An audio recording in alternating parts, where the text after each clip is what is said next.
So this is a huge moment for our listeners that you're finally on the podcast. A huge part of the off-menu lore. I was so scared I just turned right away. Pull over, I'm James Bond. You know? Or what is it? That's What's the guy. catchphrase? Yeah, that's it. I think it's basically... Get out of the car, freak. I think the official reason was I didn't have a passport. Right, okay. Right, which is they're they're impossible to get.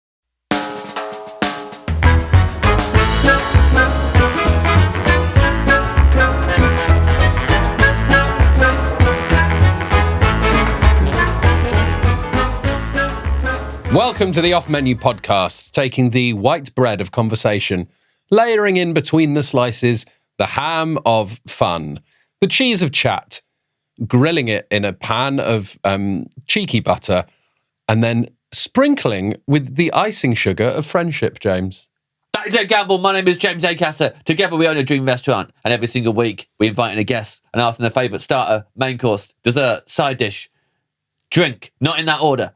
And this week, our guest is John Mulaney. John Mulaney. I was doing a Monte Cristo sandwich there. Do you know of these sandwiches? I love a Monte. If a Monte Cristo's on the menu, I have to order it. It's one of those things that's the rule. Yeah. Always get a Monte Cristo when it's on there. Triple-decker diner in Greenpoint. The best Monte Cristo I've ever had. And that is just basically icing sugar on like a fried bread sandwich, essentially, isn't it? Yeah, it's like French toast. Yeah. With the Monte Cristo triple-decker diner is loads of ham and turkey and just I think there's a third meat in there with this French toast. And when I had it, I was not having a good time that week. I went in. No one is eating one of those things if they're having a good time. Oh, well, I'm having one, whatever. That's the rule. Sure, you're having it when you're eating it, but no one goes, I'm going to have that because I'm in a good mental place. I think I might do. But yes, I take your point. Yes. But it was delicious. It was so good. And that is the best Monte Cristo I've had anywhere. This is the first time we've had to do the intros on camera, by the way. If you're just listening, we're doing this intro on camera for the YouTube. Don't like it. I think we're fine now. I think me doing that down the barrel felt uncomfortable. I didn't know what camera to look down when I was doing my bit. I think I got the food out of order. I'd said it in a different order than I've ever said it in because I was so in my own head. Yeah. You never know what camera to look down. That's why Ghostbusters Frozen Empire. That's it. You're always looking at the wrong guy. They're like, Pinfield, what are you doing? I'm insisted on getting referred to by my character. Well, because you're like Daniel Day-Lewis. Exactly. Yeah, you're in character all the time. Don't you mean Daniel Plainview? Oh, yeah. Nice. Yeah. Yeah. I've just seen that film. Have you? Yeah. Good coincidence. Great film. Real good film. Great film. I honestly wish someone had told me because this film, There Will Be Blood, by the way. Yeah. What a movie. What a movie, man. It is good. Oh, I watched it on the plane. Yeah. Yeah. If we had him on the podcast. Plane. It was literally my plane view. That is good. That is good, Ed. Good, isn't it? We can have him on the podcast, have secret ingredient milkshake. Think you would like that, Daniel Day-Lewis? Yeah. He'd love it. Well, I drink it up. Yeah. I love that bit. One of the best, probably my favourite closing scene of any film. A lot of my references are out of date now because I've only just started watching popular films. Sure. You're only just getting into films. So I'm coming off the plane going, I drink it up. Yeah. I have a long straw. Nudging people. Everyone else is saying a few small beers. Yeah. Ed's there, I'll drink your milkshake. Don't spoil anything for me. Sorry, Ed. I know that'll be in a few years' time. Yeah. 2 decades' time, you'll watch that. Yeah. Anyway, John Mulaney's brilliant. John Mulaney's fantastic. I mean, we're very excited to have him on the podcast. Yes. We're huge fans of his work. Great comedian, may I say. I, of course, have benefited before. We've talked about it on the podcast many times. Yeah. John I can't wait. Had to pull out. So I do want to hear. I've never spoke to John Mulaney about Cinderella. No. And when I got to play John the Mouse, named after him, of course. So I would like to see if John is aware that I replaced him at all. Like, I don't know. Maybe he's angry about it. He might have accepted our invitation in order to settle a score with me. Yeah, like Stephen Graham. Like Stephen Graham did. And we saw how that worked out for him. Yeah. So we'll see what happens to John. Well, it'll work out well for him as well, I guess. Subjective. John is touring the UK and he's doing a show in Dublin as well. Mr. Whatever is the name of the show in April. April the 17th to the 27th, UK tour. Go and have a look. I mean, it's brilliant. Be quick because it'll sell out very quickly, I think. Now, we love John Mulaney, but if John Mulaney says a secret ingredient which we deem to be unacceptable, we will be forced to kick him out of the Dream Restaurant. Yes, and the secret ingredient is One Black Coffee. It's very funny, John Mulaney. I really love the John Mulaney routines about his dad. Mm-hmm. And there's a routine about when he was a kid and his dad is driving them down the highway in the car. They see a McDonald's. All the kids start chanting McDonald's. So his dad pulls into the McDonald's drive-thru and then orders one black coffee for himself and drives away. Yeah, it's on the Comeback Kid. Yes. A great special. So, like, yeah, one black coffee. And if he does order that, then, he's become his dad. Yeah, so that'll be a big moment for him. We're all doomed to. Yeah. So, yeah. We're all doomed to become John Mulaney's dad. Yeah, we are. Yeah. At some point, we'll all be Papa Mulaney. And if you're watching this on YouTube, that's tomorrow. Yeah, and if you're listening to this not on YouTube, this will be on YouTube tomorrow. Yes. Unless you're listening to it not on the day it went out, in which case it's on YouTube right now.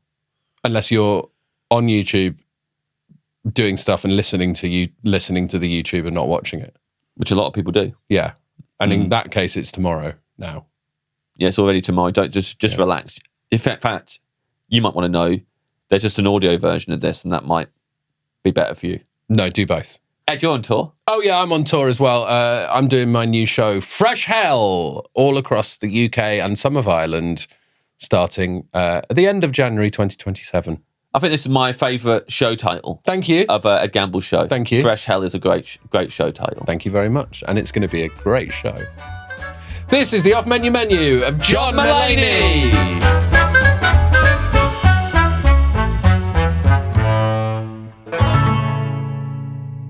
Welcome, John, to the Dream Restaurant. Thank you.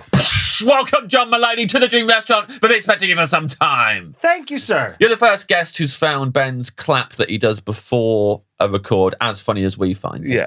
Well, he's not doing it in front of the camera. Yes. No, yeah. This Like is some people do the fake clapboard, but he was just clapping behind at us. We've questioned this with Ben before, and because I always thought the clap was to sync audio and visual, and he gets really annoyed when we mention it. At this point in the show, has there been a preamble before we got to this part? Yes, we will do an intro. That's great. Yeah. That's really fun. Yeah, we'll have bigged you up big time. Yeah. There's context to what's happening. Oh, yeah. Yeah, That's fantastic. and also the listeners understand the context of the show in general. 100%. Yeah. Hopefully. 100%. Some people will be their first time, to be fair. It's always going to be someone's first time. Well, you're going to bring in a lot of the Mulaney heads, of course. Yeah. Sure, yeah. Do you have a name for your fans, actually? Millenniacs? I just came up with that. Oh, yeah. That should Millenniacs. work. That's perfect. They're good people. They're good people in extraordinary circumstances. Yeah. They're just ordinary people thrust into this fandom that they didn't know they were signing up for it. Yeah. And It's they a can't lot. help it either. They can't help it, yeah. And they have notes. What do you think your fans will think of myself and Ed Gamble? I bet they're already way into this. Yeah. Mm-hmm. This is a very big podcast. I know that. Yeah. And I think we have a lot of similar. In a Venn diagram, I think we grab some of the same people. Yeah, I think so. Very much I hope so. Yeah, I hope so. Absolutely. I'd love a nice. slice of your crowd. I love them in it. Yeah. Millenniacs. Yeah. Same. Yeah. It'd be great to have as many audience members as possible Yes. from all different walks of life, paying a common price. Yeah. Yeah. You don't do structured audience prices No. No. It's one agreed upon price. Yeah. by you though. A lot of haggling with the whole audience back and forth outside the venue. And then we agree. A lot of them are saying free though, aren't they? They want, There's some of that 60s crap. yeah. Woodstock crap. Yeah. They're all climbing over the fence. They're and all stuff. climbing over the fences and tearing them down. Yeah. But no, most people can agree, on. Sometimes they will agree on regular pricing and then platinum pricing. Yeah. It's odd when they suggest that. Yeah. What about platinum pricing? I go, that's kind of gross. I don't even like to think about that, though I know it happens. They go, we'd like it. Yeah. VIP meet and greets. VIP meet and greets, all of that stuff. It's really nice to meet someone right after a show. Yeah. They're in a really good space. Or immediately before. Some people do the meet Very and good greet time before. to meet people. Yeah.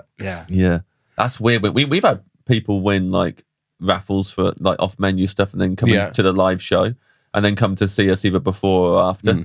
And I mean, I don't know if we really give them what they want. No. I bet they love it. I bet you do. Well, I mean, a lot of the time when they've come for like a charity raffle or something, they'll come and meet us on the stage before the show, and it's just before like our food's arrived. Oh, that's good. So we're a bit antsy. Like you're in socks Yeah. with a clothing steamer going and food's just arrived. Yeah. They're hangry. You got a UK tour coming up. I'm going to be doing some dates here in April. April 17th to the 27th. Yeah. But not just in London, all over. All over Yeah. the United Kingdom. Is this the first time you've And done Ireland. all over the United Kingdom, or have you done that No, before? I've done Manchester, a few other spots Nice. before. But it's the first time I'm doing Glasgow. Nice. It'd be very fun.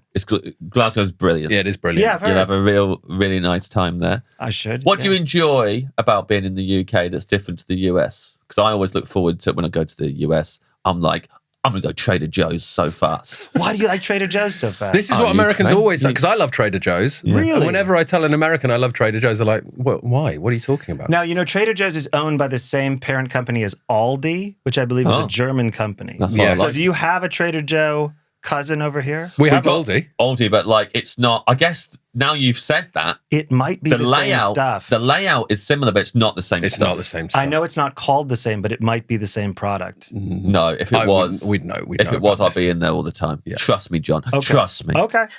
If I they mean, did the- I'm saying not packaged as well, Oh, and maybe truly different product names. But I've heard it's the same stuff. Look, they did I've not never have investigated it my entire life. Aldi, as far as I'm aware, do not have roasted salted almonds covered in dark chocolate and turbinado sugar, Right.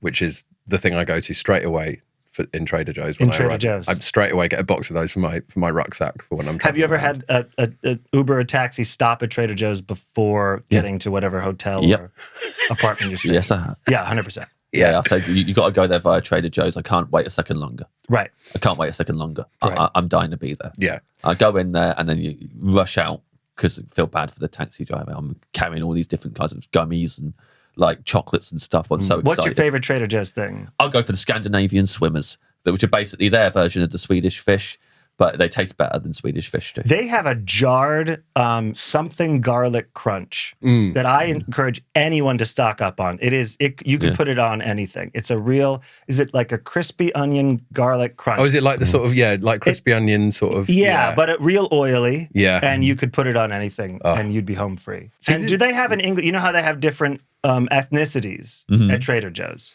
Do they have an English one? There's an English toffee that I see there. There's a box of English toffee. And do they try to brand it with like a No, there's no like Commodore football Joseph. hooligans on Football it or anything. Joseph. Yeah. Yeah. No, it just says English toffee. Yeah. and you Yeah, think, that's and great. you think, yeah, we'll see about that. Trader Jose's English toffee. Deal yeah. with it. Yeah. Deal with it. We couldn't figure one out. Yeah. First thing I do when I come to London, it's really, people think New York is very diverse, but it's not.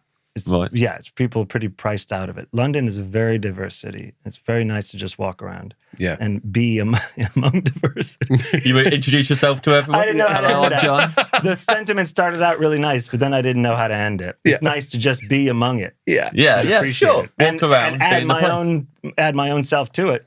Yeah. Yeah, Certainly, yeah. Pop yourself in there. it's even more diverse now. John Mulaney. A little bit, yeah, or maybe less. But Yeah. depending on how you see things, yeah. You were meant to come to London once and you didn't, and I benefited from it. When was that? Well, we're going straight in. I'd never be able to talk to John about this. It's really nice to meet the both of you. Yeah, well, it's We've lovely to never meet met. you. We Never talked met before. Not even in like Kilkenny in 2009 or something. I saw you once in a corridor. in a corridor. In a corridor. Where? It was What if we didn't even explain where? We both had an understanding. Yeah. yeah. Oh, You didn't see me. The corridor. Yeah. You didn't see me. I was at right angles to you. You didn't see. I was in a waiting area, and you went down the corridor. You had just done. Sounds like a hospital. we were doing back to back we were in hospital. episodes of James Corden's Late Late Show. Oh, so that This time, is yeah. like a while ago, and you had just done Yes. the one before me. Yes. And I just happened to glance over. Oh, Zoe, John, and Zoe then- Deschanel. I can't. Yeah, Yeah. I was on with like I was only on once. I think Diane Keaton was on my one. Fantastic. And Andy Garcia. Yeah, that's And great. me doing some stand up. Do you still talk to Andy? Yeah, all the Yeah. time. We know what these talk shows are like. You make friends for life, right? Well, on a group one like that. Yeah. See, what James did was he made it a group. Yeah. And those do get pretty tight. Yeah. Yeah, Sometimes yeah. when it's one guest after the other, Yeah. there's not really a lasting friendship. There's no But WhatsApp the panel group, ones yeah. are super tight. Yeah. Yeah. We didn't invite like Corden or Reggie Watts onto the group because we know that they can't be on all the groups. Exactly. I bet they get added sometimes and God. like, guys, this is a job for us, but Yeah, we're glad you had a good time. But Don't like, real we life can't, me. Yeah, we they can't would be on say. this. Yeah. But me, Diane, and Okay, Andy. I was coming to London. Wait, how did you say it? So You were meant to come to. This was in during COVID. We've talked about this on the podcast a lot, by the way. So this is a huge moment for our listeners that you're finally on the podcast. A huge part of the off-menu law is that I okay. benefited from you having to pull out of something. So it was a film. Oh. And okay. I replaced you 2 days before. Yeah. And it was the role of a lifetime. Yeah. And my character, James Corden's in it again. This is another anecdote James Corden's in. Yeah. Me, James Corden, and Ramesh Ranganathan were the mice. Right. And in the script, I get there, and there's a character of James, but that's James Corden, the mouse. James the mouse, yeah. Ramesh the mouse, and I was John the mouse. Great. Yeah. And in the credits, I'm John the mouse, even though I requested, please could we change that? Because I'm not called John at any point during the film. They don't say my name. Now, they could have gotten out of it. Now, they had some wiggle room. They could have said, we wanted you to be James, but James is already James. Yeah. But I was like, look, no one I don't think that even crossed their mind. No one says the names of the mice. They just went right to, look. John the mouse. I said, if it's just in the credits and no one's actually saying our names, can you just call, I guess this is a hard sell, but I said, could you call my mouse Mickey? Acaster? Yeah, why not? I said, well, call it Acaster. Right. And they were like, credits, by the way, is just typing. Who cares? Yeah, exactly. They can change that. There's almost no one. Yeah, truly. Whereas, like, I might as well be called John Mulaney the mouse. Right, yeah. It's like, that wasn't meant to be me. You're leaving out my favourite detail. What's that? The hair. Oh, yeah. I get there, and they go, we've got to get you in the hair and makeup. I'm like, fine. And Ramesh and Corden were in and out of hair and makeup. I'm there for they're doing my hair for ages. I'm like, why are they doing my... Ramesh and James were just like, yeah, there you go, you're done. Yeah. Why are we spending ages on my hair? And what are they doing to it? They're making me look like your hair. They're darkening it? It's your hair. It was how your hair was at the time. Sure. So by the end, I'm like, and I'm looking at, and he's got a piece of paper, and I look at it, it's just a photo of you. And just directions on how your hair's meant to look. Because I was such a last-minute replacement. Nobody pivoted. It was like, no one thought to tell the hair guy, by the way, it's a different guy now. So was he quite stumped? Because he kept going like, look, I can't make mirrors. Yeah. Yeah. Just does not. If this is what he looked like before. Yeah. That's what. How was it brought to you, though? Did you know that someone had dropped out a couple days before? No details, just like, John Mulaney can't make it now. I want you to know there was no details. No details. Okay. No one was blabbing, John. Okay, yeah. But, he can't make it. So he can't make it. It's COVID. He's coming from America. He did 3 fittings. Yeah. And he can't make it. Yeah, he can't make it. Yeah. And that was it. What a fitting. Did you get the full fitting? Like groin inseam, all this stuff. No, he was wearing your groin. I'm literally like, you better have the same body type as John Mulaney, because otherwise... Are we this? There's nothing we can do about this. But we're kind of like... It doesn't feel like it would be like a crazy stretch, yeah. And it was just like the guy playing the prince. Do we have the same heel to groin, though? Because that was big with the mouse costume. We can find out now. We can try and sort it out. You know how you do it? You lay on the floor. Yeah. Like brothers do, yeah. What brothers do? Yeah. Oh, that's wild. So that was my first film role. Never been in a film before. Huge. That was going to be my first film role too. Really? Live action film, yeah. Well, you've done much cooler ones since. I've only done one. Really? Yeah. Oh, I'm thinking live action. I'm thinking of the Spider-Verse. Yeah, that was animated. Yeah. Fantastic. That was animated the whole time. But they still did your heel to groin, right? Yeah, they did heel to groin, and then they do once around the skull, under the armpit to waist, and they ask you to really stick it out. Yeah. Yeah. For Spider-Ham. For Spider-Ham. Yeah. Yeah. Peter Porker. Did it fit the mouse costume, the footman costume? Yeah. You look great. You look great. It fit. To be fair, I was pretty happy with the hair. That was out at Pinewood Studios. Pinewood Studios. I was looking forward to that. Oh, yeah. There's a lot of stories. I was really excited, yeah. What the stories that made you excited about Pinewood? Because you strike me as the kind of... I've seen a few interviews with you, and you really like the history of places, like especially showbiz places, like showbiz stories. Yeah. You know some stories that I don't think I would have heard were it not for you talking about it on a podcast or in an interview. You got a good nose for the kind of stuff that maybe... like a little boy who lived with an old aunt and wrote away to movie magazines. Yeah. Kind of sad little life. I think you would like James Cameron telling them all to go fuck themselves at the end of whatever film he did there. You know, there was a film that he did there, I think maybe Aliens. Yeah. But at the end he was like, I don't want to work with any of you ever again. That's really funny. That was the end, too. That was the end. When he's rapping out each act. His end speech. Hold on, quiet everyone. Yeah. It was basically that. That's a production rap on Linda Hamilton. I don't want to ever see you again in my life. All the other actors who haven't rapped yet being like, God, mine's Thursday. Yeah. Pinewood. Now I'm blanking, but was it some Alec Guinness stuff? Was it some David Lean stuff? I was very excited for whatever it was. Yeah. Yeah. There would be, obviously all the Bonds that were filmed there as well. Oh, were they? Yeah. Yeah. Loads of Bonds. Yeah. Great British Bake Off. Pull over. I'm James Bond. You know? Or what is it? That's the catchphrase. Yeah, that's it. I think it's basically... Get out of the car, freak. Yeah. Right? Shall I read James Cameron's? This is Jim. I like that you're reading it. Here we go. This is Jim Cameron. This has been a long and difficult shoot, fraught by many problems. But the one thing that kept me going through it all was the certain knowledge that one day I would drive out the gate of Pinewood and never come back, and that you sorry bastards would all still be here. That's great. But he definitely would have had to have worked with some of them in the future at some point. Right? Yeah.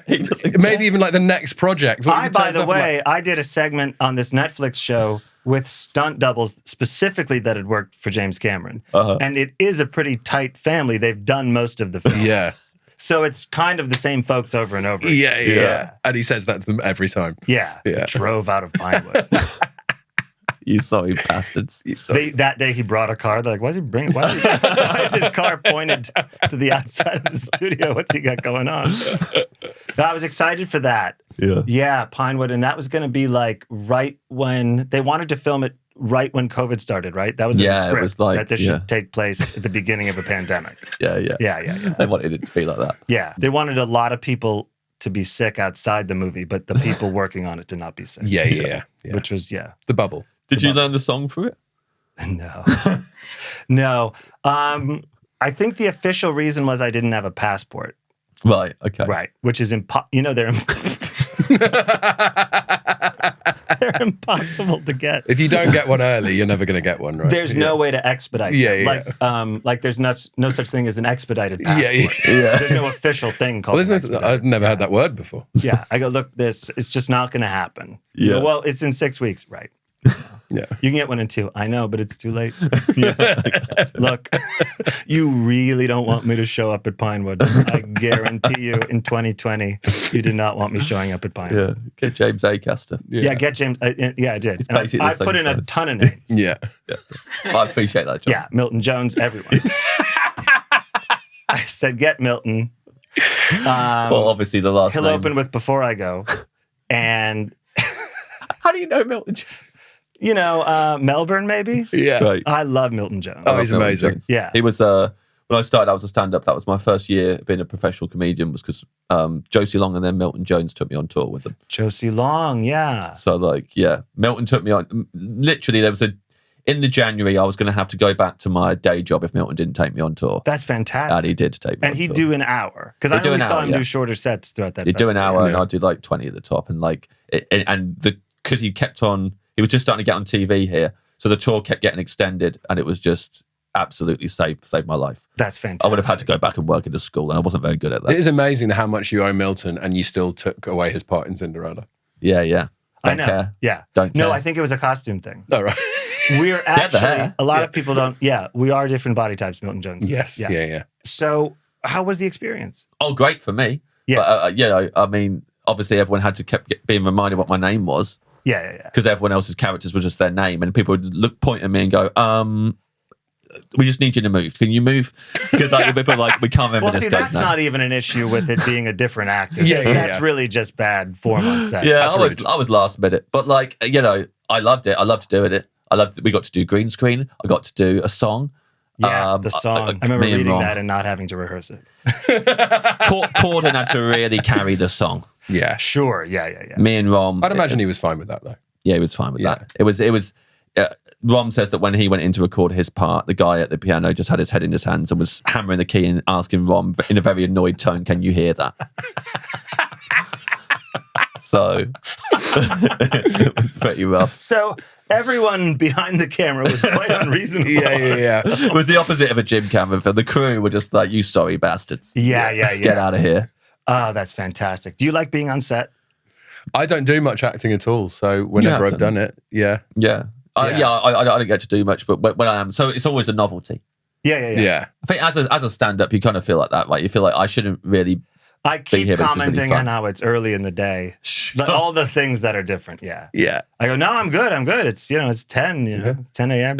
So many snacks. Yeah, so many snacks. Yeah, we're the only ones at the snack table. All the actors. We don't have any. Yeah, we haven't. Yeah. We've never. It's so clear we've never gotten into a rhythm on set. Yeah, we're just constantly wandering around, following different crew and eating snacks, eating it like it's the last day. Really thinking we should be standing there in case a setup suddenly changes and we're in it. As opposed to waiting, which they're begging us to do. Yeah, it's very obvious on camera we're the ones who just ate a bag of Skittles, and everyone else is fine. We always start with still or sparkling water, John. Do you have a preference for your dream meal? Would have been sparkling for years, but I'm still now. What happened? Yeah, what was the change? I started getting frustrated with how at a meal, I'm going to the restroom 3 times minimum. Yeah. And at a long meal, a sprawling meal, right? Yeah. And some folks are just not getting up once. Yeah. We would have these dinners at Saturday Night Live and they'd 2.5 hours. And just from the Pellegrino, I'd be like, I'm going to the bathroom. Nothing's been served yet. So there's a first bathroom just to kind of stretch your legs. Then I'd have to pee again halfway through. And then before we'd leave, if we were walking back to Rockefeller Center, I go, I have to pee again, like fully, not a little, like a full urine. Not like a sickness where like there's a muscle weakness or something. It's not like a drizzle. You're not drizzling. It wasn't that. It wasn't, there was some hesitation and lack of completion, which is fine also. Yeah. This was just like full bloated belly of piss. Needed to get it out again. And folks in their 60s and 70s weren't getting up. But to me, that's I'd be more worried about the people who are not urinating at all. It is really weird. Yeah. 2.5 hours of drinking water and wine. Yeah. There's a blockage. Also, if it's SNL, I'm guessing when you're saying 60s and 70s, we're talking about specifically Lorne Michaels. And I imagine and other producers, he never urinates. That's it. I think it might be that. I think he did. If he had to learn it, he learned it, or he naturally had this gift of just like, it's quite a thing to be with your boss and get up 3 times. It'll be some old school entertainment thing where he's like, I never you go piss. under the table and that's it. Yeah. And you call ahead and I don't have time. It's like everyone knows how to do it. All the greats know how to. David Geffen, everyone knows how to not get up to pee. Yeah. They all get up in the restaurant. There's just pools underneath the tables. And you call ahead and put a card down for it, and they cover it. But I started to think like this Pellegrino stuff, this is just inflating me like a balloon, but not have air of urine. Yeah. But that's interesting. I've never heard anyone say that sparkling water makes them piss more. Yeah. No one's ever said that. Because you would have thought there's so many bubbles in there that there's actually less water. I think I have a bad body. Not sick or, anything major, but just kind of like just like, oh, what's this? So we're gonna just really not equipped to handle anything. It panics. Like a bad maintenance crew. Yeah. What this? We should get this out. Like, no, it's okay. It's okay. It can stay in there. Like, no, the last time we got it out. Just like, just leave it in there. It can get bigger. Yeah. Yeah, no. And you're saying this in the bathroom as well, out loud, aren't you? I say it out loud. Yeah. Because I don't want to get up, right? So I'm still at the Yeah. You were at SNL. You overlapped with Will Forte? I did, yeah. Did he ever do the prank that I've heard about that he does to people in the bathroom where he just puts his hand in front of the stream of piss? No, but I've been in and near and around it. Yeah.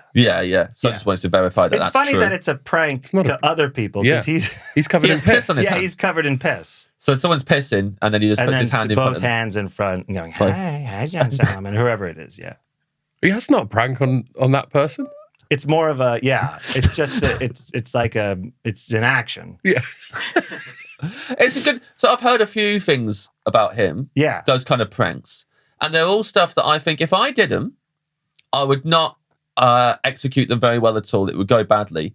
He seems to have this thing where he just fully commits to the point where it is so funny, and I've never heard about him doing something like that. Yeah. And then everyone goes, Oh, Will. Yeah. Oh, Okay, that was so weird. one time, Oh. so I was in Colin Jost's office and we were working on a sketch we were taking way too long. And we were eating Teddy Grahams out of a box, slowly, individually. I remember he was taking them out one at a time. So I was self-conscious to dump.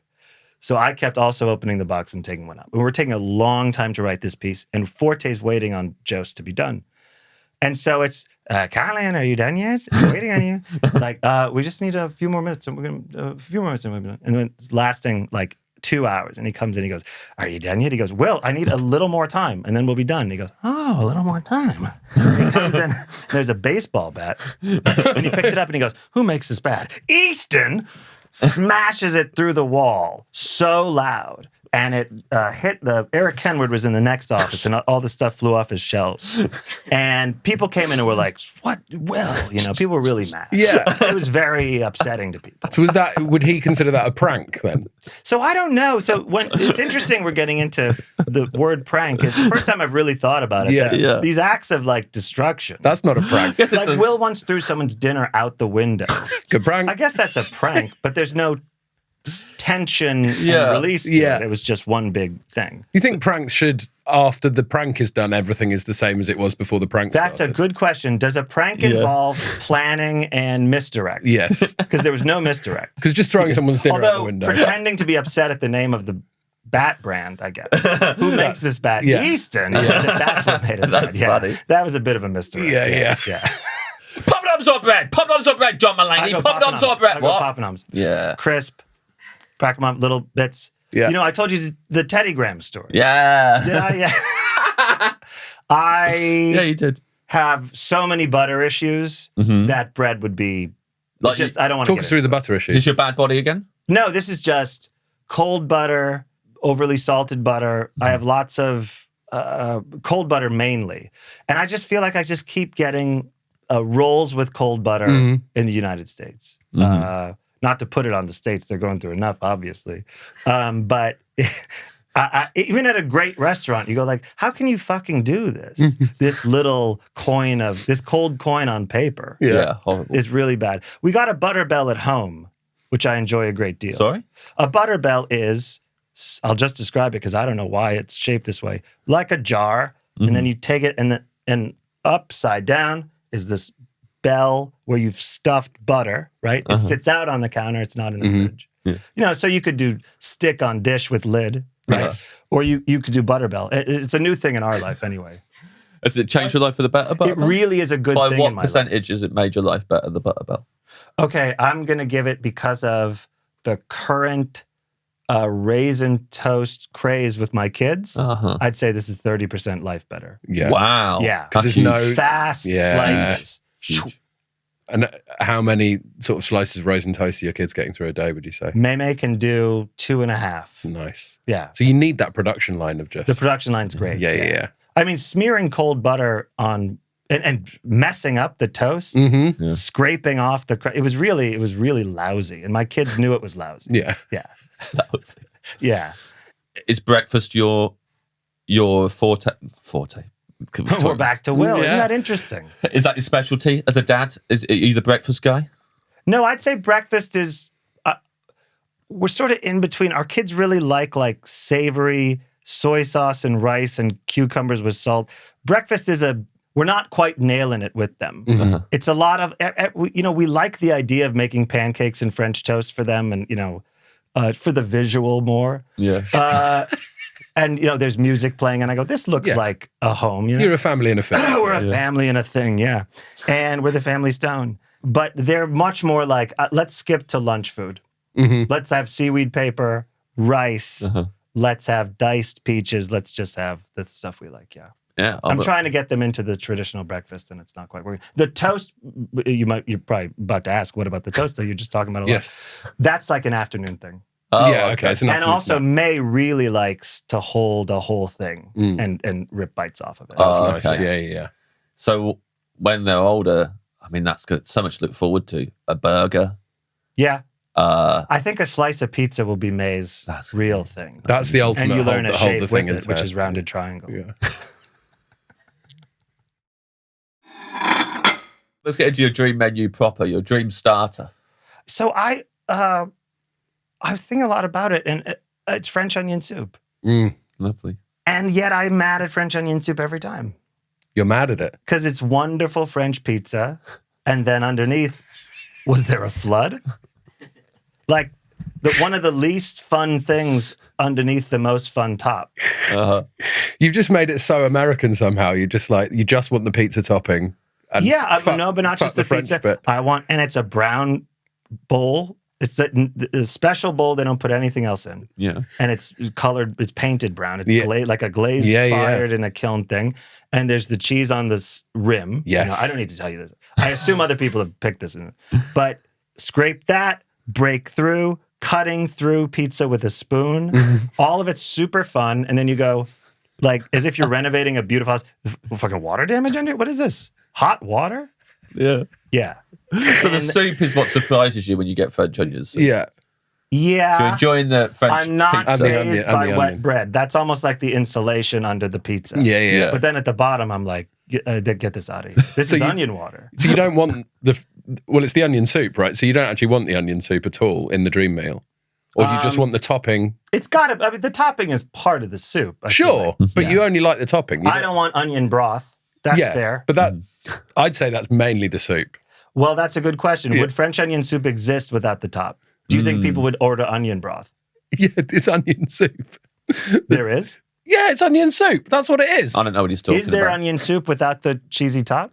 With the bread? With the pizza? The French pizza? I reckon. never seen it. Surely there is. I've never seen it. You can't But say sure. why would you I've have never it? seen Why would onion you have soup. it by itself? Though? Yeah. Yeah. My So I issue. think of it always as all forget one about it. thing. Yeah. I'm the opposite of you. I forget about the top every time.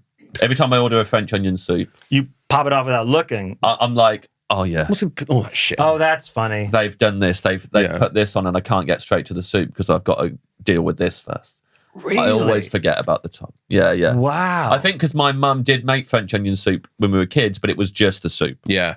So no that's- bread. No, so that's my memory of French onion soup. It was onion broth? Yeah, it's at home. We were, and we loved it. So a minute ago, you were challenging me and saying that you've never seen the soup without the topping. Oh, I've never seen it. She'd ladle onion water, brown onion water. Yeah. So you'd all be there? Yeah, but not like you're making it sound. Come on. You're making it sound like Charlie Bucket and stuff. It wasn't like Well, Charlie I'm Bucket. not picturing that. Yeah. It wasn't like Charlie. I wasn't in bed with my grandparents. 1938, 39? Yeah. Whole family in a bed together. Yeah. I agree with you. The best bit is the Oh, yeah. cheese, but I think it goes with I think everyone would agree with that. yeah. And I think people like the soup underneath it. I like the soup underneath it. My issue with it is it's so hot all of the time It's so hot also. that Soup I'm hungry. Is so hot. Soup is hot, but that soup especially the hot brown water. Yeah, It it's is had a lid because on I it. think there's like in other stews, I feel like potato carrot absorb heat. Yeah. Does you ever bite into a potato in a stew? You're like, this is criminally hot. But the onion can't, you're just dealing with hot water. Yeah, it's just boiling water, and then I'm so hungry that I end up eating all the cheese off the top because the soup's not ready to be eaten because it's so hot. So I eat them I'm separately. always doing extra scrape around the bowl. Yeah, for sure. Are you scraping the outside rim as well and eating that cheese? Yeah, of course. Yeah. So bubbling over, yeah. To me, that feels like illegal cheese that I shouldn't be having. Why illegal? Because in my mind, they might not have washed that bowl properly, and some of that cheese might be left over from the last time they did. It's French really onion weird. I have soup. total trust in the sanitation of restaurants. Yeah. I've never been like, people that have all the apocryphal, like, they rub their body parts on these things. I've never bought into that. Yeah. Yeah. You can't be throwing terms like illegal around our American guests. Sorry. They don't. It doesn't mean the same thing over there. Okay. It's a lot more flexible. Apologies, John. It's much more flexible. Yeah, here. yeah. Yeah, we have a pretty strict. Yeah. Yeah. As you know, we follow pretty strict rule of law.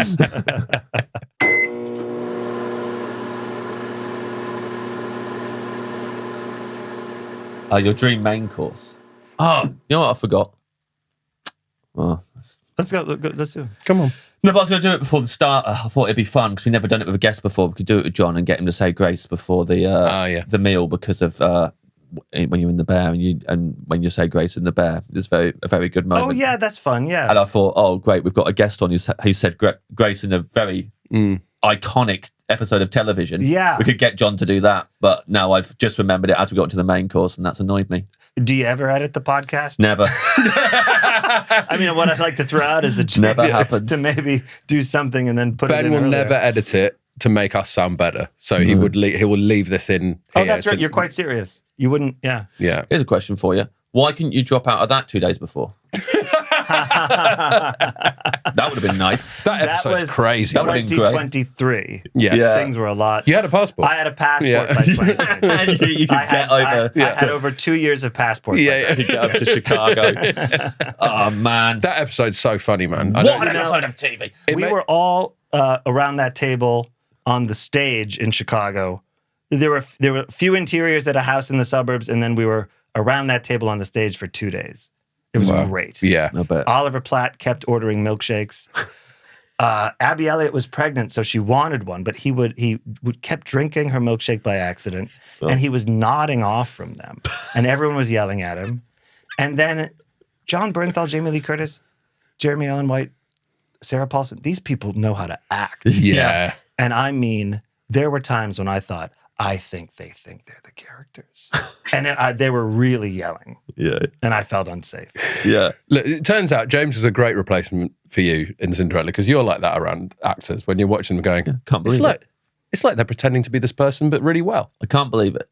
Yeah. And like, I just. I can't believe it either. I know I'd never be able to properly become an actor because, like, I just can't. I could convince myself I'm one person if I had a ton of time. But the idea of like getting a note from the recalibrating on set, first time you've ever done it, Yeah. and being like, I'm this, person's I'm mom. saying you're pretending to be this person slightly wrong. Can you change how you're pretending to be this person? Yeah, okay, I'll do it a whole other way, and it'll also seem like I think I'm that person. Yeah. Why don't I change the type of person I am, and I'll fully believe it also? Okay. Yeah. That episode, every time another person popped up, I would just laugh out loud because the cast was so amazing. It's that's funny. It's so funny. He saw it before me, and I was like, I'm watching this season of The Bear. And he went, let me know when you get to Fishes, it was called. let me. I don't think you even told me what the episode is. There's an episode, and when you get to it, you'll know which one it is. They just tell me how much you're laughing all the way through it when people keep popping up. Yeah. because it was the second season, right? Second season, and then later Olivia Colman, and that people started to really appear in there. It's because I think that first season did so well. It was like the writers had got all of these voicemails from everyone's agent and just gone, absolutely. Great. Absolutely. We're going to make it work. So that episode just made me, But the thing about that episode I'm sure loads of people told you how good this episode is, but one of the things is at the top of it, because there's like a bunch of, I think you and a bunch of other people all suddenly walk across the camera. Yeah. And you're like, are they going to do loads of cameos in this show now? I don't know if this is going to work. Yeah. And then by the end of that episode, like that's one of the best episodes of TV I've ever seen. Yeah. So the fact that it kind of, there's that experience as a viewer where at the beginning you go, I'm not sure about it. And then, cool. and then I it's like great. that you had that experience too. Because it's nice to go, okay, one of these shows. Yeah. And then they really did write the shit out of everybody in that. Yeah. At one point, I'll tell you about the acting thing, where you really are in it. There was one moment where I wasn't thinking about, something else. I was really in it. And Jamie Lee Curtis is yelling at Sarah Paulson. And Sarah Paulson interjected something unscripted when she's fighting with John Bernthal. And Jamie Lee said something like, why don't you shut your mouth, you little bitch? And I went, hey, instinctively. I went, hey, and she went, don't you, hey, me. And I was like, okay, I'm so sorry. Okay, I'm out. I walked in the kitchen once and she was yelling at Abby's character. She was yelling at Sugar and I just turned, I was so scared I just turned right away. Luckily, that is your character in the For sure. in the episode, so you're okay. Sure. Yeah. The only people you don't respect are the facts, and that's it. You're laughing at them, which is also great. We could talk about that episode for ages. It's brilliant. Yeah. It's good stuff. Yeah. And food related. So absolutely perfect. I've never been to one of those 7 Fishes dinners. Have you? No. Didn't even know about it Yeah, until... Didn't even know about it either. learned about it but I'm from the not show, Italian at all. I don't know any of that crap. Yeah. No, I mean, really. I've never been my whole life. Yeah.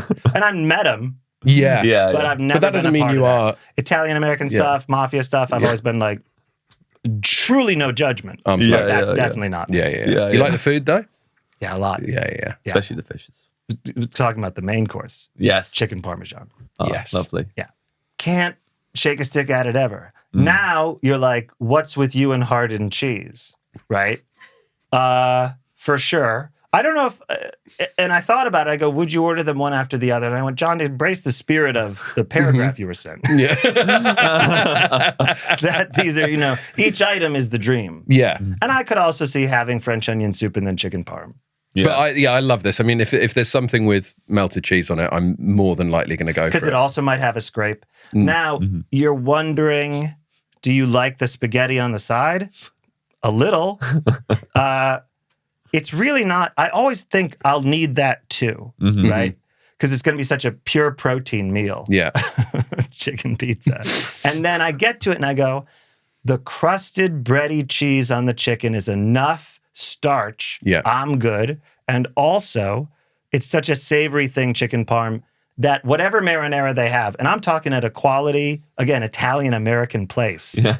And I've never been interested in that at all.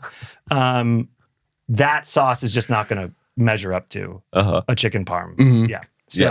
So I'll order it, 100%. Yeah. Not going to say no. But I rarely do I go, I'm really going to dig into this with the whole fork and the swirl. The spaghetti, I was just in New York and had chicken Spaghetti. parm with the spaghetti. Yeah. Where'd you go? Do you remember? Frank. Oh, great. It was fantastic. Fantastic. They have another restaurant called Lil Frankie's that we've been to. Yeah. Yeah. Yeah. And we speak about the aubergine quite a lot. I love the aubergine. Yeah. Tried to recreate it many times. What is aubergine? Eggplant. I guess. Oh, really? Oh, yeah, sorry. Oh, fantastic. Eggplant. Yeah, but they just grilled the hell out of it and then just mix it all up in the middle. Obviously, they put salt and pepper and garlic and all sorts in it. And just like, for a dish that on paper just sounded quite boring, Yeah. it rocked my world. I really I don't mess with eggplant parmesan. And I really don't mess with chicken Milanese. So I'm not, it's interesting. I've wondered, you really love chicken parm so much and it has these, cousins. Do you want to mess with them at So is all? it mainly the cheese that you're invested in this course Well, as wouldn't well? eggplant parm have it as well? Yeah, it would. I just can't imagine getting through that cheese and seeing eggplant, not chicken. It's just expectations management. Yeah. I'd want to see chicken. Milanese is crazy. That's What's like Milanese a again? crazy. I think it's like just chicken soaked in white wine or something. Right, yeah. You don't want crazy. to be... Come on. Do you know what I was given recently? So there's a comedian called Phil Dunning in the UK he's from Middlesbrough and a local delicacy in Middlesbrough. Now, what does that mean? It's in the northeast. Middlesbrough. It's And what like place. connotations would it have? I don't know what would the connotations be for Middlesbrough. It's in the northeast. Really of get England. into It's it. near What would it Newcastle. Near Newcastle. Okay, I'd say. what does that mean? I guess Tell me. Phil Dunning Give really me the likes nuanced the. I think Phil Dunning really likes the working class element of Middlesbrough. Okay. And he likes a dish like the parm that they do there, Chicken parmo. chicken parmo, that has bechamel sauce in it. But so much bechamel sauce on top, it was insane. They had me eat it on a show that he was doing, and it was a tough. I mean, also obviously it was on TV, so it got cold by the time they got it to me. Yeah. It's covered in bechamel sauce and then cheese on the top. And they serve it in, they'll do like late night places. So you go out drinking and then go to like what would normally be like a kebab shop or a chip shop. Yeah. And serve you a massive chicken parmo in a pizza box. So it's like a huge bit of chicken bashed out, breaded, covered in bechamel sauce, cheese, That's great. pepperoni sometimes as well. That's that northeast stuff. Yeah, Yeah, it was yeah. full Newcastle on. I don't know if you're going, I don't think you're making it up to the northeast of England on your tour, but it's worth the stop on the way to Glasgow. I'm not maybe. sure. Where would one go if they were going there? Yeah, you're not going close there, really. You're passing through it to go to Glasgow. So, like, maybe on your way to Glasgow, you can stop off at Middlesbrough. And see Phil's chicken parmo. Yeah. Yeah. So Yeah. I'd like Phil Served late Dunning's. night at a kebab place. Yeah. And you have to ask for Phil's as well, no matter where you go. Yeah. They'll, Phil they'll Dunning. know what you mean. Dunning's, Phil Dunning's, yeah. The one he eats. Yeah. Yeah. Phil Dunning, Dunning. not Phil Dunham like Jeff Dunham, Thank you. who you love. We could have glanced by. I did the thing of I didn't hear the name clearly. Yeah. Phil But you Dunham. wanted to get it right. And I appreciate that. Yeah. Jeff Dunham, when I started, it's one of those things where we had no idea what the real problems were in America. Like, I remember 2005, people were just Jake, you believe Jeff Dunham is doing he's a racist puppet, And I was like, yeah, this is one of the biggest crises we're facing. It's a bit like Scientology. If you asked me in 2014, what's the biggest problem facing America? I would have been like, I think we're good, but We got this Scientology stuff, this Leah Remini stuff. Like, if we could get rid of this, I think we'd be fine. Yeah. We had no idea. But Jeff Dunham, I remember I was at Go Bananas in Cincinnati. I was featuring. Jeff Dunham, it's 2005. He's like the biggest comic at the moment. And just that we laugh there because every time we hear the name of an American comedy club, it makes us laugh. Yeah, and that's like... Because Go Bananas is pretty crazy, but it's not even anywhere near. Rooster T. Feathers, I think, is... Because nothing about Rooster T. Feathers is a comedy pun. And it's not even a pun. It's not a play on words. No. Yeah. Is he like a mascot? Is there a mascot, the Rooster T. Feathers? He would be it. Yeah. Sounds like a guy. It has a separate mascot. Yeah. It's called Rooster T. Feathers. Home of Rodney Rooster. Did the Rooster like come out to greet people at the club or anything, or is he just on the logo? It was a pretty good club in California you could do on that sweep, you know? But we're at Go Bananas in Cincinnati. I'm at Go Bananas, and on the wall... Monkey mascot? Is there a monkey mascot? No, almost nothing. A really solid club with like a great... I mean, Cincinnati had a really good homegrown comedy scene, really good comics, and a sign that says Go Bananas, but not leaning into it. Just a nice, low-ceiling, good acoustics club. Just happened to be called Go Bananas. Yeah. And on the wall, people would sign the wall. And Jeff Dunham was so popular, and someone wrote, I fucked the old man puppet while Peanut watched. Yeah. I just remember thinking that they didn't look up the name of the old man puppet. Yeah, they didn't look up his name. They knew Peanut, but they didn't look up the other one. Jeff Dunham, that came from Phil Dunnan, who has the chicken parm. The chicken parm, covered in chicken parm, which is your chicken bechamel sauce. And chicken parm's your main, which is not even technically recommended. You just said you had it. I had it. It wasn't very nice when I got given it. I was given it cold though. I'm sure it's nice when it's hot. Yeah. Where's Yorkshire? Is that up there? That Red Riding? It's not far. Stuff? It's before Red there. Riding. What with Red Riding? Remember those events? Yeah. I remember those true events. Yeah, familiar with Red Riding, with the TV series Red Riding. Yeah, you pulled that really out. lousy place from what I saw in the show. Sure, it's a beautiful. Get over there. Really, like, guys, everyone relax at once. I think there would be a lot of people in the UK who have no idea what you're talking about, even though it's an English TV show. Yeah, about it was a three-part, massively sad and disturbing thing. Horrible, yeah. I watched it in all one sitting. Yeah. Yes. I don't think you're doing any shows in Yorkshire either. No, you're not. Is that because of Red Riding? Probably. If I got booked in Yorkshire, I'd go like, they're very violent. And I'll probably be in some underground network passed around, But honestly, don't believe what you see in Red Riding. I've never been there, but like I think Yorkshire's super bounced back from that time. Doing really, really well since then. Yeah.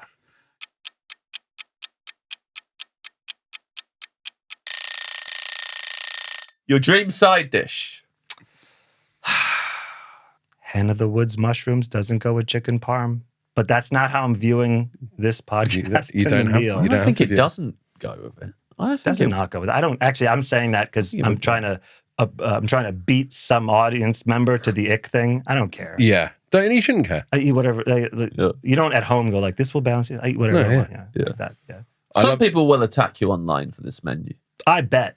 That's just going to happen. But that's really good because you have a very activated audience, like activated cells. A lot of it's me as well, though. I'll go on and attack you. You have a variety of accounts. Yeah.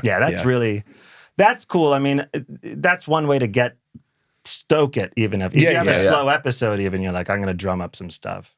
Yeah. But you can tell it's me because I always end every message with "Who's with me." I love a decent roast chicken too. Yeah. So Hen of the Woods is probably coming from that. Yeah. Because often at your very good steak place, I'll also get the roasted chicken. Yeah. Hen of the Woods, I'm just always happy to see. It's a vegetable. No. A mushroom. Is a mushroom a vegetable? No. Yes. Yes. Fungus? Yeah, I think fungus is not vegetable, is it? Wow. We've got a food podcast, man. We should know this straight away. Yeah, we should be on this. It's a fungi. So that's not a vegetable. When was the first time you heard about Hen of the Woods mushrooms? Because I think they've only come into my life maybe in the last couple of years. Yeah, me too. Yeah, that's fair. I feel like I became this sort of like, I'm going to have the roast chicken. 2011, 2012. Yeah. I got sick of salmon. Everyone in the United States at that time, and this was Obama years, was eating salmon. And I thought, this is fine, but I didn't like the ordering of fish, save that of Dover sole. it's not fun. And people would also give the temperature of the salmon. I like it pink. It's like, it's all pink. Yeah. It's very pink. You're going to be, don't worry. Yeah. And so it was a bit like, I'm done with salmon. Wasn't anything I announced, wasn't anything I like, no publicist, no agent, just like me in my own, me on my own.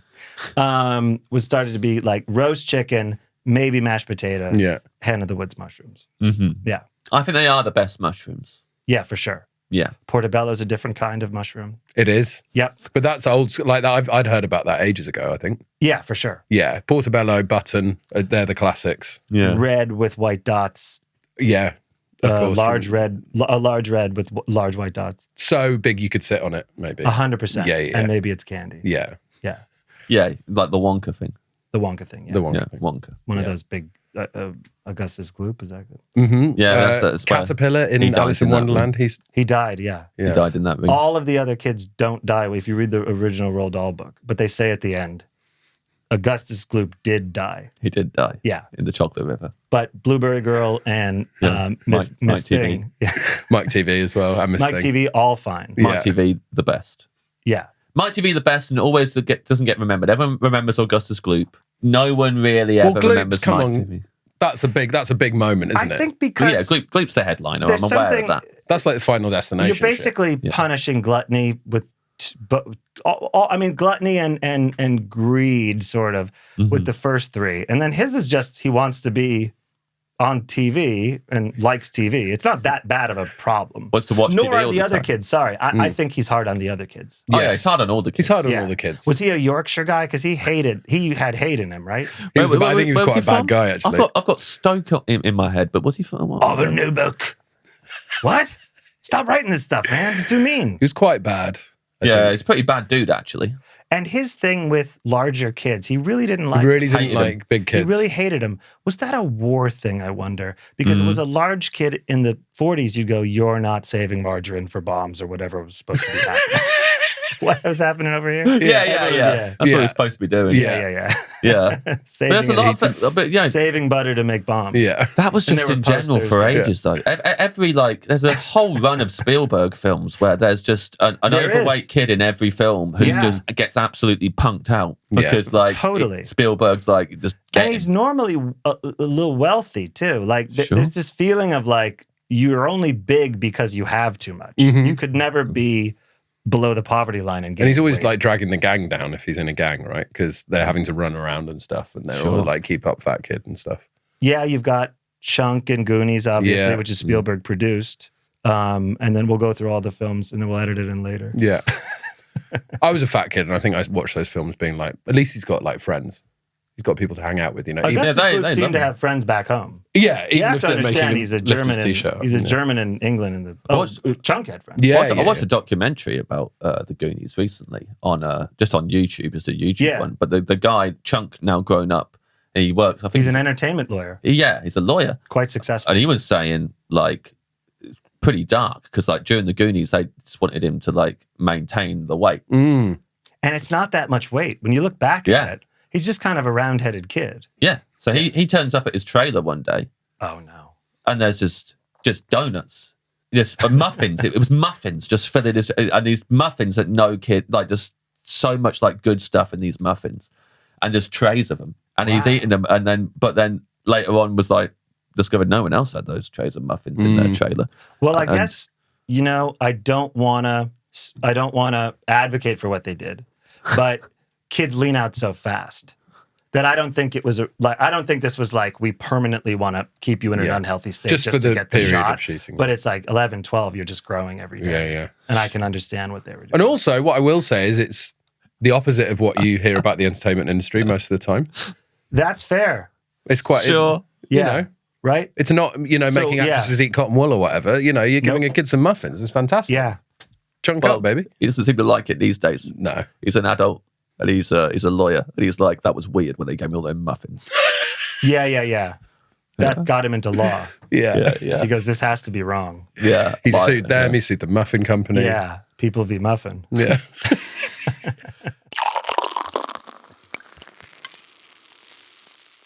We're going to move on to your dream drink now. And as we leave the savoury courses, I am sad that we haven't had a plain plate of noodles with a little bit of butter on it. Oh. I love that special. You do? Thank you. It's one of I've got the vinyl. You do? I've got the Sack Lunch Bunch vinyl. James, that means a lot. That's my favorite thing I've ever done. I love it. And people really loved it, but it is not the most widely seen thing I've ever done. I'm very, very happy you like it. It's my favorite thing you've done, actually. I love it, and I'm a fan anyway. But like, Grandma's got a boyfriend. Grandma's got a boyfriend. Sing it all the time. And her boyfriend's name is Paul. What a song. Yeah. Based on my Nana and her boyfriend, David. Yes, I didn't know how much, because I knew that you had to take to social media to clear some things up afterwards. But I didn't know how much of it was real. And you had to talk about the story with the brooch and stuff like that. But like, I didn't know how much was genuinely There's been a lot of... what happened was David took my Nana to a formal of some kind, and she wore the dress she'd worn the last time she went out with my grandfather who had passed away. And they lit into her. I mean, they went after her. My aunts were not happy. And one time David, and they would clown on David a little. David had not served in World War II, but I'm sure he had a good reason. David was a really nice guy. David had written the first SAT test, which is a big thing in America. So that was interesting. And David loved crosswords. And he'd have a martini and he'd call my Nana at night. And my aunt picked up one time. And he didn't realize it was her. And he went, "Bonsoir, ma chérie." And they went, "Oh my God, it's David." And they're all screaming, laughing at him. Yeah. Poor David, man. Yeah, I really was like, guys, David's a good guy. He's not the reason Grampy isn't here. Like, let's relax. Yeah, that's why the song is funny. Is really, how much the kid likes Paul. Yeah, he's a decent guy, despite the fact that his aunts and his mum hates Paul. They really don't like him. And just the fact that he's so fond of him. David did once intervene. We were on a trip. Yeah, no, I was not on this trip. They were in Ireland, and there was just a regular ass fight between daughters and mother. And David was like, "Now, ladies." And I was like, "Oh my God." Yeah, that's a big move. Though. Yeah. Really bad move. Yeah. Really bad move. I mean, another shout out for Nish here, but a line from the song that we will text each other sometimes is, "Paul, this is not your fight." Really makes me laugh. These women would love a reason to destroy you. Yeah. It's a great verse. Yeah. It really is a verse where every line is funny. So I was really happy. I've never had a thing that in the pitching and even in, America Sawyer and I were really on the same page, but it was kind of hard to describe it in total. And yet we just knew what it was. And when it came out, it was exactly what we wanted. Yeah. That kid is a great singer. Jacob, who did Jake Ryan, who did Paul. He's a great singer. And that had a kind of Midnight Train to Georgia feel, which was fun. Yeah. Plain Plate of Noodles was very Carole King Chicken Soup with Rice, that song. So we were really excited about that one. Plain Plate of Noodles, I think a lot of kids had that. My little sister Claire was very plain pasta at every restaurant. My mom would order for her and explain it and be like, "Just noodles," So, and my dad used to have these ridiculous stakes of like, are you going to order? He'd often go, "Are you going to order that when you're invited to Buckingham Palace?" The ultimate test. Yeah. Also, I don't think you would order if you were in Buckingham Palace. And from what I've seen, I don't think it's a sit-down dinner. It looks like you all line up in one room. And it's pretty quick. But even if they were having pasta, if someone had you over for dinner, would you be like, what? Would you order something when you arrived? Probably that's not, right? Funny. They just bring you stuff. I think it was getting to that stage where we'd be at like a wedding and my mom would be like, "She can't have this. Can she have noodles?" Yeah. What's going to happen when the Buckingham invitation comes? And when I would cut my spaghetti, he would say that. "What are you going to do?" Yeah. What are you going to do on a date or at your wedding or at Buckingham Palace? He was always adding wedding. At your wedding, you're going to look like a fool if you don't learn how to eat better. Well, just because a groom just. So you meant eating in general, rather than there's going to be spaghetti at all these places. Yeah, not like, "Hey, I could show you how to eat your spaghetti better." It was like, in the next 20 years, an invitation is going to come in that you can't pass up. Your dad is such a great character when he crops up in your stand-up. What's his opinion on how he's portrayed? I think he really likes it. I found most everyone's happy to be mentioned. The only times I've had any static or when there people who are not mentioned. Uh-huh. Yeah. He likes it a lot. I think it's added to this vibe he was very happy to put out of like cold and unapproachable. Mm-hmm. He liked that at work a lot. He had no family photos in his office at his law firm. He had one photo of a federal judge named Ed Weinfeld that he had clerked for, who was looked like a bird. He had bald head with a big bow tie. And that was the only photo he had. And I asked him, I go, why don't you have any pictures of us? He goes, I don't want anyone who walks in here to know anything about me. Wow. Yeah. Wow. And the seats in his office were too narrow so that people wouldn't stay for long. Well, I love that. Yeah. Yeah. It's what we're trying to do with this studio, actually. Yeah. So small. So your dream drink, John? Pretty arbitrary. I'll go cherry Coke. Nice. Lovely. Yeah. Lovely. Yeah.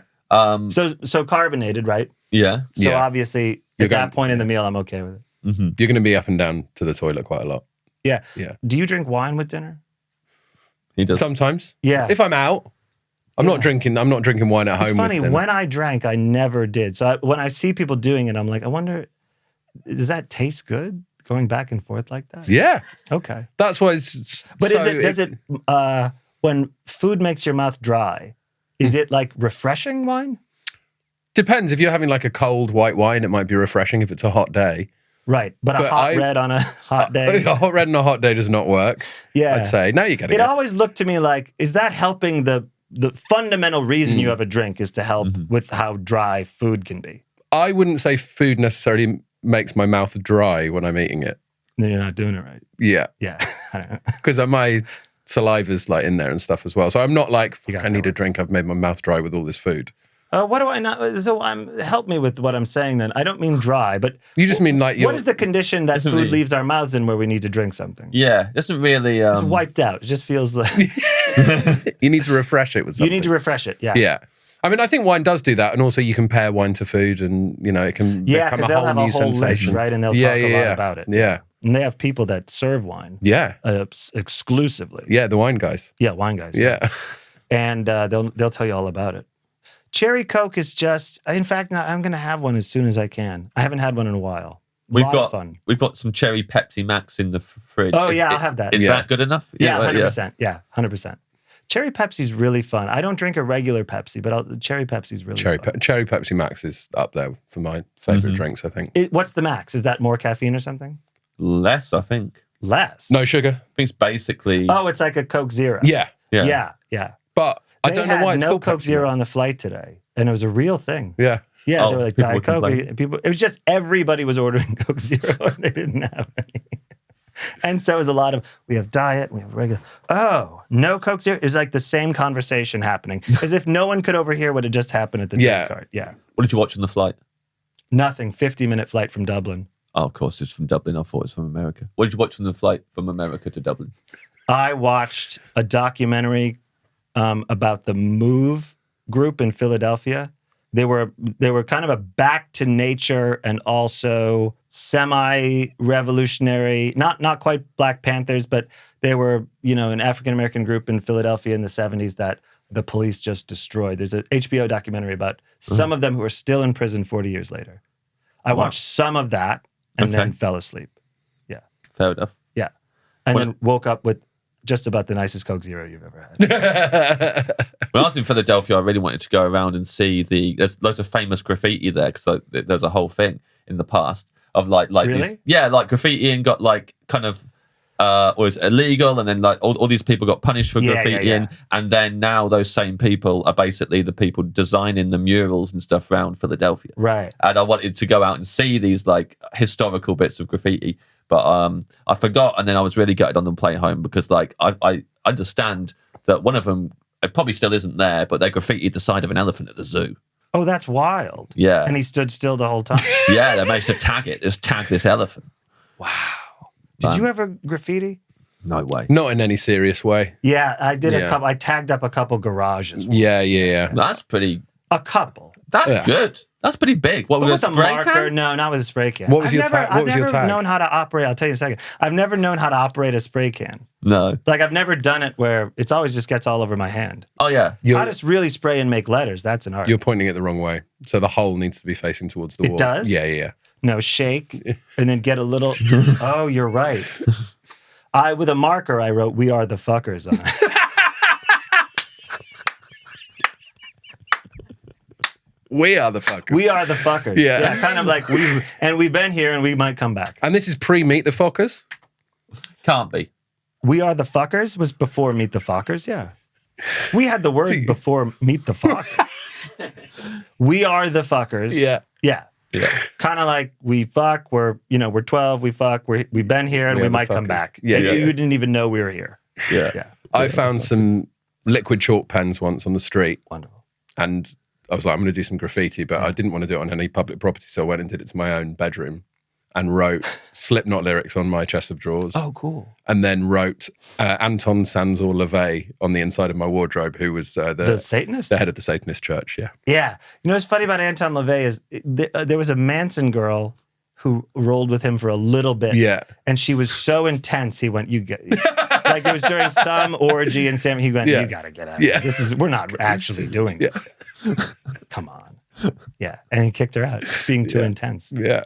He was the same the whole time, that guy, bald and loved the devil. Like, it wasn't like, I have a new way. It was just always the same. Like, welcome to just all the same. Yeah. Same every day. Every day got up. Yeah. I'll wear dark clothes again and do that. Yeah. Devil. Yeah.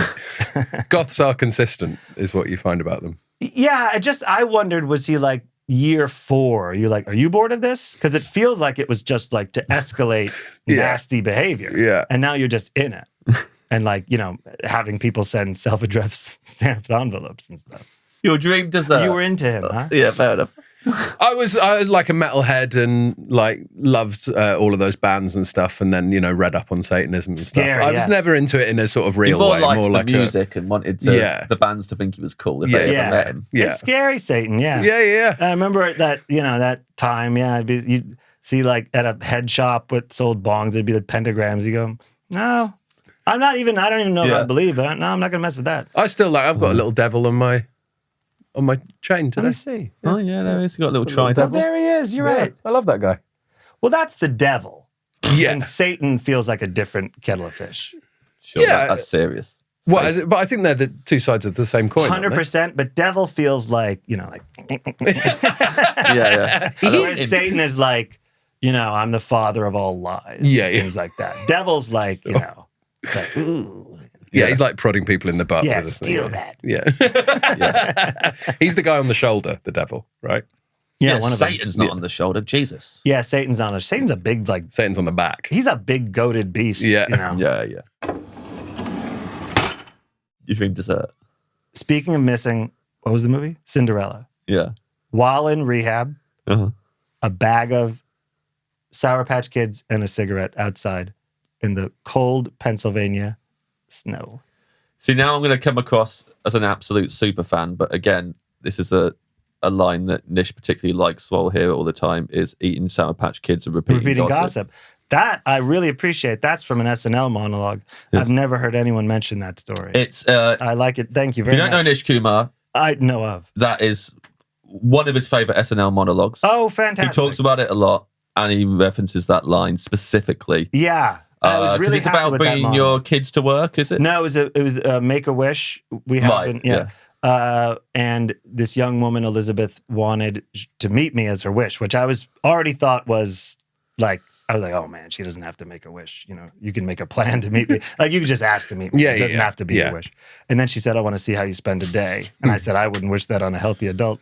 I want to have her just watch me eating Sour Patch Kids and repeating gossip. Yeah. Repeating gossip is lovely. Yeah. Just so good. Really fun. Yeah. So for your dessert, are you repeating gossip? Are you having Sour Patch Kids and a Sour cigarette? Patch Kids and a cigarette. Yeah. A cigarette. Just a very nice candy memory. Yeah.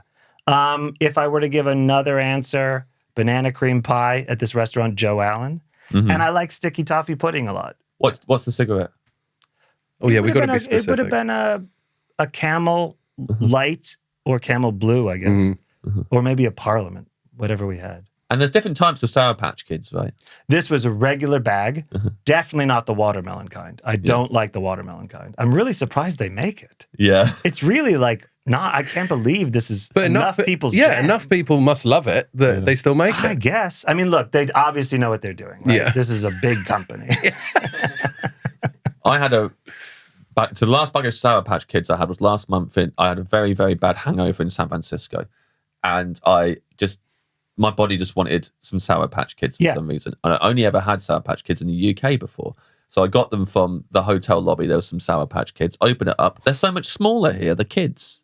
Yeah, and in fact, we sell. Oh, wait, in the UK. Sorry, in America, They're you're smaller. diddy little kids. I know. Yeah. You open it up, they're We so even tiny. sell a thing called a Big Kid, which is its own its own wrapper, like a prophylactic. Inside is a larger Sour Patch Kid. But I totally agree. Spielberg would hate that guy, the big kid. Yeah. For sure. Yeah. Roald Dahl would hate him, chase him out of his little hut he probably Sam wrote Neill in. give him a lecture and drag a razor across his Yeah. You've got to be like the little kids. This is how I cut you open How a tight did velociraptor. Roald Dahl keep it that he could criticize other people's weight? I mean, I've seen pictures of him. It doesn't. He wasn't ripped.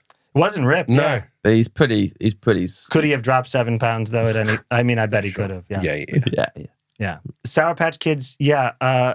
They're getting smaller. We also have Tate's cookies. And that is was a wonderful, large, salty, crispy cookie, sold in stores, but you'd get it at like a Dean and DeLuca. Now they're everywhere. They're getting tinier, less crispy. It's a real shame. I think they got a co-packer, and that's what businesses have to do to survive, but it certainly isn't great for those that knew how big the cookies once were. Look, when you're hungover and you don't expect the Sour Patch Kids to be that small, it is. Were you doing a show in San Francisco? I was the night before. Yeah, this was a travel day, so it's even worse. Yeah. And the whole day I'm just in the lobby. I was going to go out and do a bunch of stuff in San Francisco, and now I can't. Stayed in the lobby I can't the even whole fucking move. It was Valentine's Day.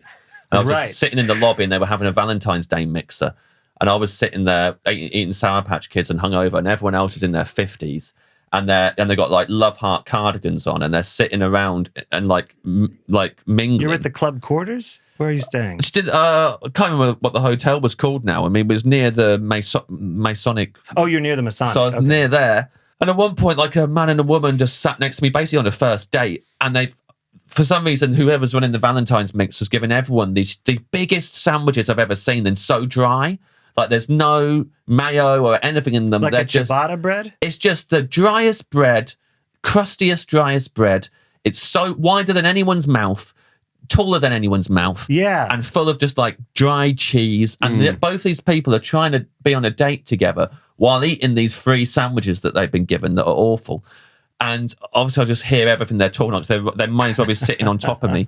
And first of all, it's just trying to break the ice with, these sandwiches are so big. Yeah. And then they're so dry. And the guy said like to her, we're in it together. And then she did a really big laugh, way more than it deserved, because it's like a date I'm not thing. glad she gave him the laugh. And then eventually, like, they run out of things to say. And she just went, I'm scared of AI. Oh, yeah. And then I was in the middle of that. Yeah, that was out of nowhere. I'm scared of AI. That wasn't like teed up or anything. It's good to be open on a first date. But he wasn't scared of AI. What did he think? He said, I think it's basically going to be fine. I don't think you need to worry about this sort of stuff. There's no point worrying. You can't control it. You're like too much for a first date. No. It's the end. There's no relationship forming out. No that day. relationship. I thought it was going to be, we'll find responsible ways to harness it. We just need to get ahead of it. He was just telling don't her, be worried, because we can't control you're it. stupid for worrying about it. You can't control anything. Yeah. There's no point worrying about stuff you can't control. You're like, well, this is bad. Yeah. You're not meeting really up bad. again. No, not at all. And I'm there with my tiny Sour Patch Did they Kids. acknowledge you at all? Talk to you? At no point. Yeah. At no point. I think they could tell I was having a rough time. Maybe she said, I'm scared of that guy. He said, you can't do anything about Yeah. it. Scared of you got Sour yeah, Patch that Kids. guy. Yeah. Sounded like AI. Yeah. Yeah. I'm going to read your menu back to you now, see how you feel about it. Okay. You would like still water. You would like poppadoms. You want a French onion soup as your starter. You want chicken parm as your main. Side dish, hen of the woods mushrooms. Drink, a cherry coke. And dessert, a bag of Sour Patch Kids and a cigarette. That's right. How do you feel about that, John? Looking back, I went with Hen of the Woods, and that's what it is. Yeah. It sticks out as maybe there could be work on that, on that part of the menu. But Possibly. we open in 2 days, and that's going to be what we go with. Yeah. That's going to be good. It's going to be good. Thank you so much for coming on the podcast. It's really fun. Thank you, John. Thanks very much for having me. Thank you, John Mulaney. Thank you.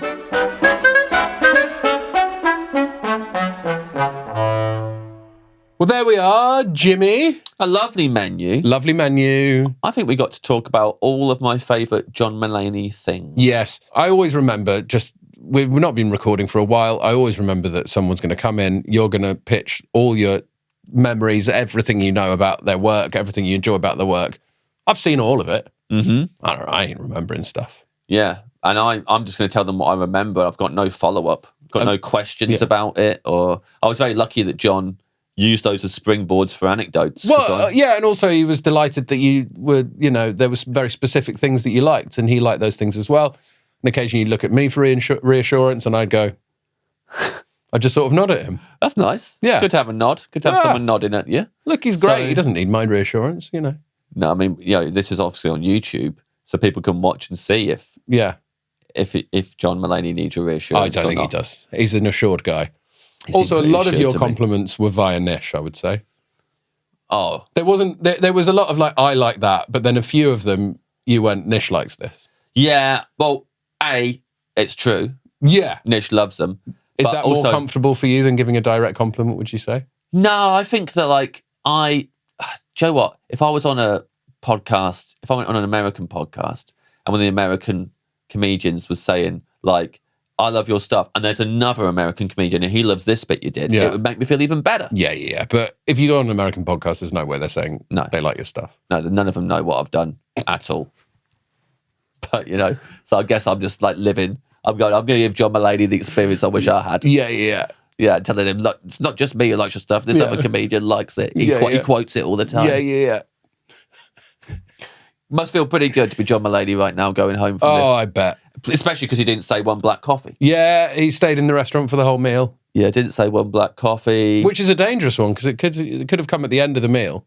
Could have. Yeah. Could have said, by the way, to round off the meal, one black coffee, please. Yeah. Get out. Get out. Get out. All right, I was going anyway. Yeah, and we would have said, we're not going to promote your tour, Mr. Whatever, which is happening from April 17th to the 27th around the UK and in Dublin. But as it is, we can promote that now. And I would have been like, I'm going to promote my tour instead, John Mulaney. Yeah. Fresh Hell. Fresh Hell. Brand new stand-up comedy show. By Ed Gamble. 2027. End of January 2027 through to God knows when, probably 2030 or something. Sounds pretty happy about it. I'll be happy about it for the first year. Yeah.